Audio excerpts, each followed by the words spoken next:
Hi, everyone. Thanks. Good morning still. So RCAP Solutions is one of the RCAPs. We're that purple area on the map. We are both the Northeast and U.S. Caribbean.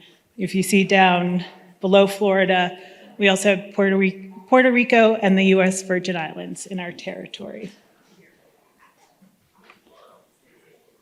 So we approached the Health Foundation of Central Mass in 2017 and 2018 to talk about how we could do more testing of private wells in Massachusetts. So we have the EPA, used to be Priority Area 4, now it's Priority Area 3, the private well funding with RCAP National. And back in 2017 and 2018, we didn't have money, those programs didn't have money for testing. So we could go out and do the private well assessments, which you guys have all learned about with Cindy and others over the last couple of days. But we didn't have any money for testing. So we talked to them about expanding that program, and they came back to us and said, we don't want to just test, we want you to do a 5-year synergy application. So then we wrote for a collaborative project with them to do a deep study on wells in Massachusetts. We were asking for maybe $200,000, and it ended up being like a $2 million funded project. The Synergy initiative that they work on is very structured.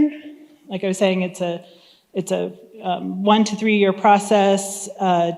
You do a planning year, a pilot year, and 1 to 3 years of implementation. We're actually in our 5th year, so we're outside the box again of how to run and get to private well regulations. But it's very focused on the outcomes, on evaluation. Part of our budget was mandated to go to the evaluator, and I'll talk some more about that in a little bit. So we named our program the Private Well Program to Protect Public Health. There's some different numbers out there of how many wells exist in Massachusetts. As you all know, there's not a lot of great information. There used to be, as part of the census, used to be a question of whether the house was on a private well or public water.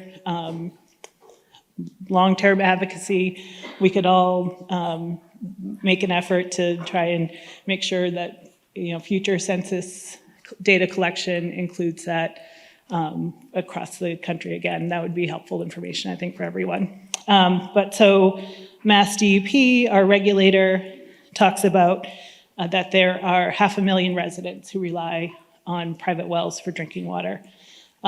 We have 351 boards of health in Massachusetts, and there are the potential for 351 different private well regulations set by those different boards of health.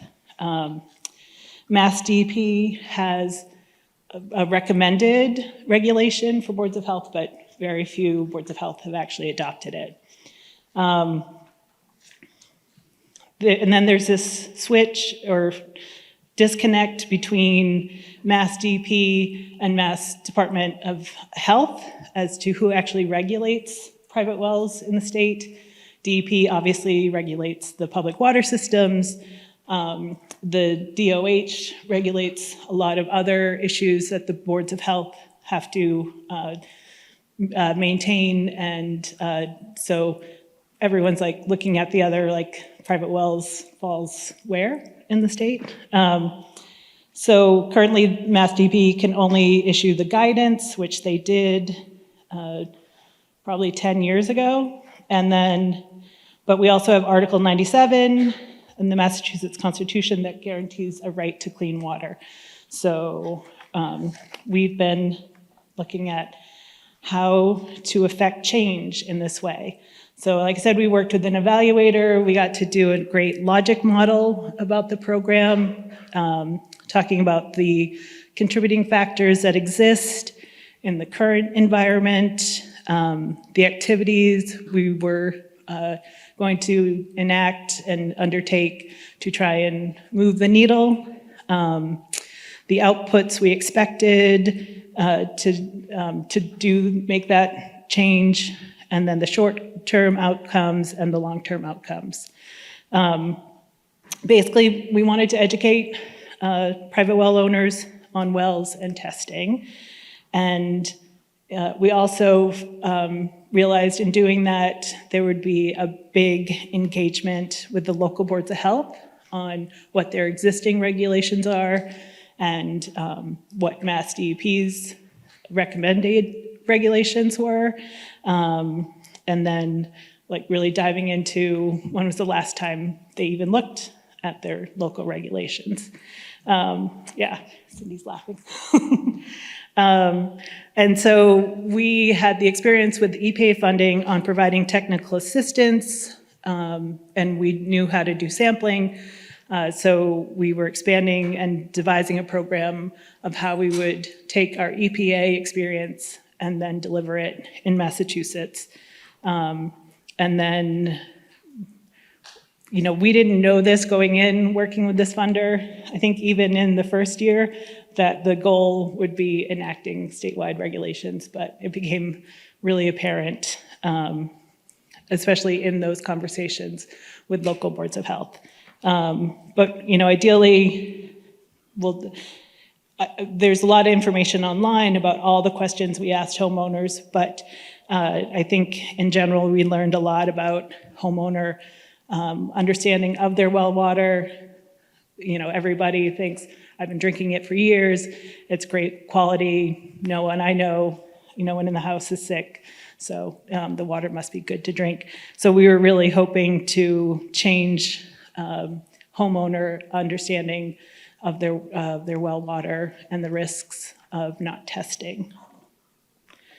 When we started designing the program, we were going to include PFAS testing, but we found out that Mass DEP was about to roll out their own testing program. So it was great. It actually enabled us to design a program that served more people because we all know that PFAS testing is expensive and we didn't have to write that into the budget. So they tested, so the other thing that they did for us, we had a lot of work from our GIS staff of looking at, so we use the 2010 EPA information on private wells to look at by town, you know, where are the private wells in Massachusetts. Mass DEP, in doing their PFAS sampling program, had identified 84 towns that had, they called well reliant, where 60% or more of the residents in that town relied on private wells as opposed to public water systems. They had a difficult time getting people to sign up for the program. For us, I think we were pretty successful at that, but it took them a little longer, I think, than they anticipated, but in the end, they had 1,668 private wells sampled, and just about 15% detected PFAS above the standards that EPA has proposed for public water systems. Again, there's no EPA standard for private wells. So that maroon area of the map was where we were initially intending to focus our efforts on testing and outreach. So that was our, remember that synergy model, like you're designing the program, you're looking at what works, you're testing it, then you're implementing.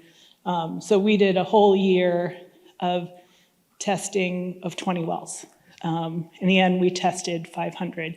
So we spent a whole year just focused on the process, building the process.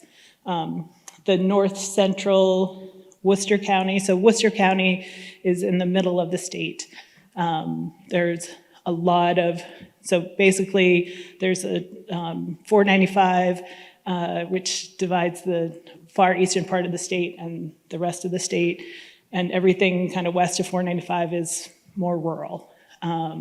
So Worcester County is that middle area, and that's really the beginning of the rural areas in Massachusetts. We did find out, though, interestingly enough, that all 351 towns, including Boston, there are private wells everywhere, in every city across the state.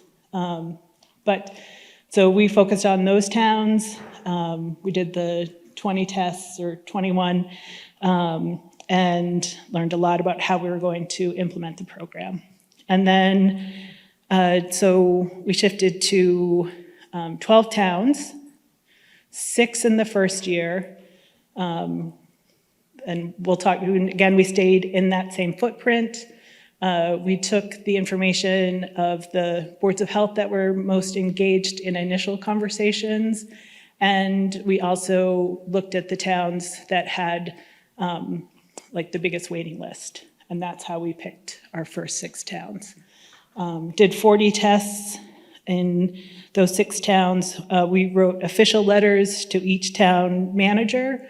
So we have government that is select board, like volunteer select board running each of these small towns, unless they're cities. So the small towns have select boards with an administrator who's typically paid.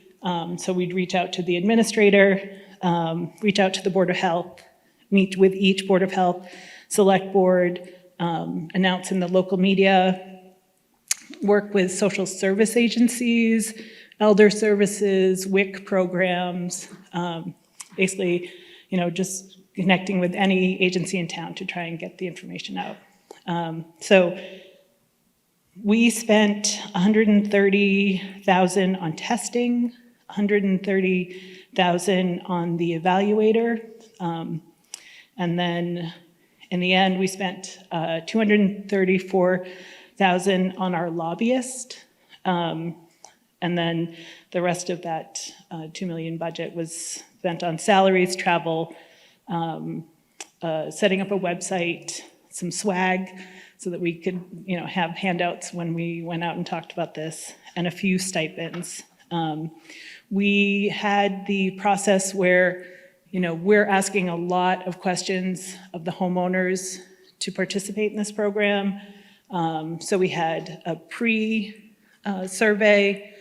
a post-survey after the testing and intervention, and then we had a 1-year follow-up. So in order to get people to engage in the 1-year follow-up, we had a raffle with gift cards, trying to. We also had a fantastic staff person who she was relentless in follow-up, calls, emails. She had the primary relationship with each homeowner, setting up the appointment with at least 8 different field staff who were going out and doing the testing, going out and doing the well assessments. But she would set up, everyone's schedule, so she was really the person interacting with them. So if they didn't fill out their follow-up survey, they heard from Lily. It was great. So we found out that about 32% of the wells had contaminants that exceeded the state health standards, identifying potential health risks for these households. We were actually pretty surprised by this. We didn't think that, I think given what little testing we had done in other states in the past, I think we were pretty surprised to see this high. You'll see we also looked at the results by town, and we talked to the boards of health about these results. We've talked about with other testing programs yesterday, we made sure that all the homeowners knew that we would not publicize, any GIS data points with their address Nothing was at that level. Everything was talked about either at the town level. And really, we predominantly just talk about the 32% for the most part. The mapping that we've done of these levels, town by town, really, we've just been talking with the local boards of health and the legislators to try and move the needle in their mind about what's happening in their communities. So these are the first 6 towns we were in. This is in that central Mass, Worcester County area. And then the following year, we realized in order to really move the needle on this, we needed to expand beyond the foundation's footprint. And they were game, they were wonderful. They were able to allow us to fund, if I go back. So the blue towns are where we then moved to. So we were out on the Cape in Wellfleet, rural Western Mass, up in Coleraine at the Vermont border. And then we identified some other towns based on the legislators who were sitting in those districts. And, we had 3 towns this second year of testing that, were exceeding the 32%. So we thought we had a slam dunk. This was a really big issue. We thought that Mass DP would be thrilled to hear from us with this information, and that the boards of health would, immediately enact the guidance regulations that DEP had set up. But boards of health are strapped. They're all volunteers. They are working on, pool programs, septic issues, housing inspections. It's, the list is endless of the regulations that they're asked to uphold and maintain. Not every town in Massachusetts has a health agent. Not every town has a public health nurse. We don't have county level services. So, they have a lot on their plate.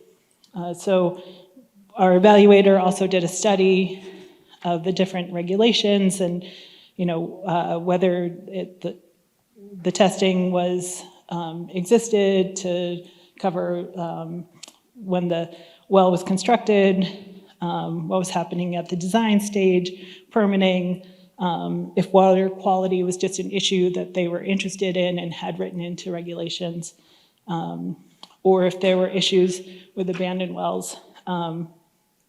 Nobody, that far right column, none of those initial towns had testing on transfer of property.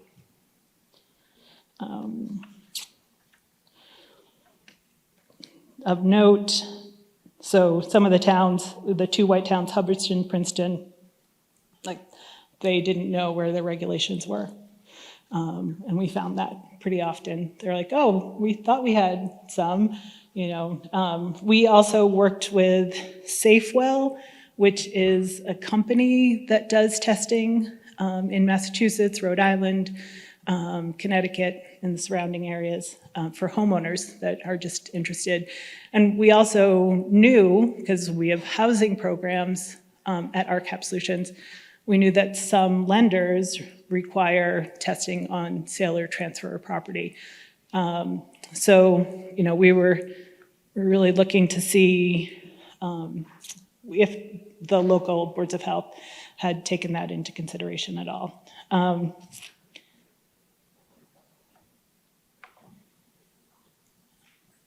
So Jim Starbird, I just want to mention, was the lead head sanitarian on this project. So he's the one on our team who had all those conversations with the local boards of health. He was great going out, meeting with them. We had to pivot. COVID happened just as we were starting the program. So We had to pivot how we had designed the program. Then he was meeting with boards of health virtually. We set up protocols for entering homeowners' homes, had disclosure statements about COVID, so we had to build all of that into our process as well. But so then we started looking at, we had this information, what we knew in Massachusetts that did trigger on sale or transfer of property was our septic program and septic inspections and septics.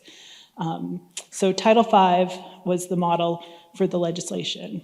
And we also studied Oregon, New Jersey, and Rhode Island's private well regulations to look at, it's our understanding that those are the only 3 states that have enacted legislation that covers the whole state. But if you're here and you know something else, please let me know. That would be great. So the Title V was set as the state environmental code to provide protection of public health, safety, welfare of the environment. And for us, we're like, well, it's just going to be easy for Mass DEP. I'm sure they want to protect, the public health as well as the environmental health. That was established in 1995, and it was widely accepted. Realtors were comfortable with the process. You didn't have to have funding necessarily to repair a septic failure. It could be built into the sale of the property, and funds could be withheld. So we were hoping that, if the private well regulations were enacted, that whole process could be enacted for private wells as well. And then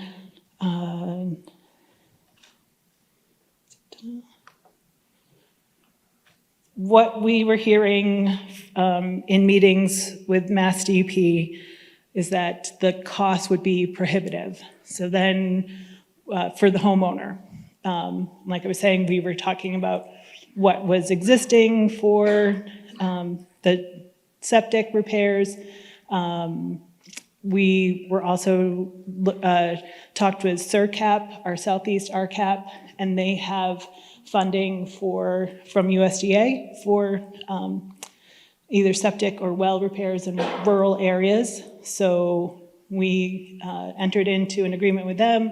They expanded their area of service, so then they could provide those USDA loans and their 1% loans in our region. So we thought that would be really convincing. There was also a septic repair loan program that the state managed with Mass Housing. It couldn't be used for private wells. Any sort of regulatory repair based on code violation funding couldn't be used for private wells because there was no statewide standard. Some of you are probably familiar with those community development block grant funding that can do repairs, but we couldn't use those funds for private wells. So we added expanding the septic repair loan program into our legislation so that it would include private wells. And we also just looked at, the estimate for testing as opposed to Title V testing is just far less for private wells than for septics. And the remediation costs are far less than for septics. 6, okay. So then we developed an act promoting drinking water quality for all, trying to enact the legislation to give Mass DEP authority to write a statewide private well code. We filed the first time late 2021. We added that septic repair loan. We were sent to the Environmental Natural Resources Committee hearing March of 2022, and then we were sent to study. So after we were sent to study, we launched the Coalition for Safe Drinking Water, trying to get more partners at the table. We have some amazing partners out there. I mean, Steve's been just wonderful. He sat on our advisory committee. We have Boston Children's Hospital joined the coalition. Dr. Alan Wolf gave great testimony. You know, we have a lot of homeowners felt very passionate about this and sat down with our communications department and recorded videos talking about the health you know, risks they experienced, the health problems they had, and they're just wonderful, wonderful folks working with us. So, and then 2023, we hired the lobbying firm. We rewrote the legislation again with some tweaks, introduced it. We had a briefing in May and September. We hired a polling firm to survey Massachusetts residents. We heard from the legislators that, you know, everyone's gonna love having polling information. We went to the ENRA hearing again in September, and we were sent to study again in February. This is the polling results. So 80% of Massachusetts residents believe that everyone should have access to safe drinking water, and then 70% felt that state government should have a role in ensuring that all residents have that safe drinking water.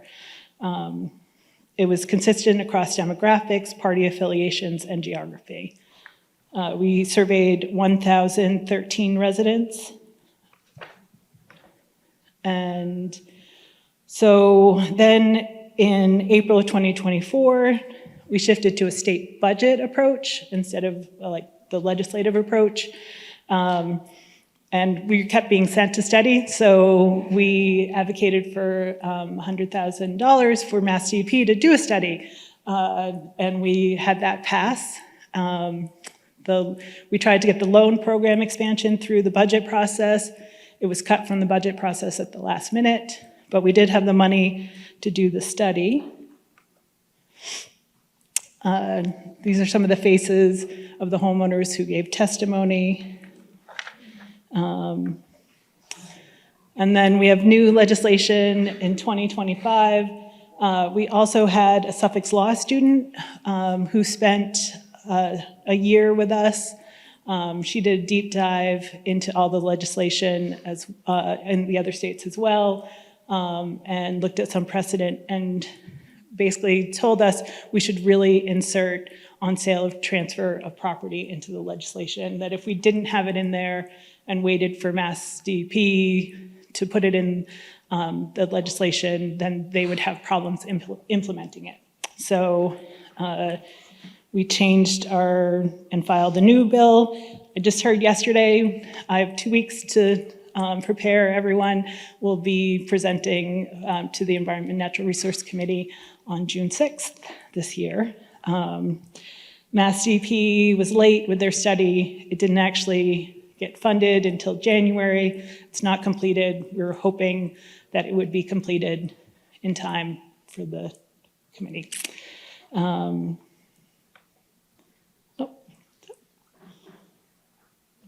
Your question? Okay. Income, yeah. My understanding is that's the same. So for Massachusetts, in the rural counties, the income guidelines for USDA fit with what the average incomes were. It's like I'm saying, it's a 1% are sufficient.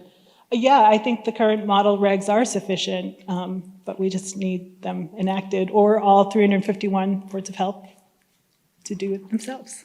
All right, well, thank you. Thanks.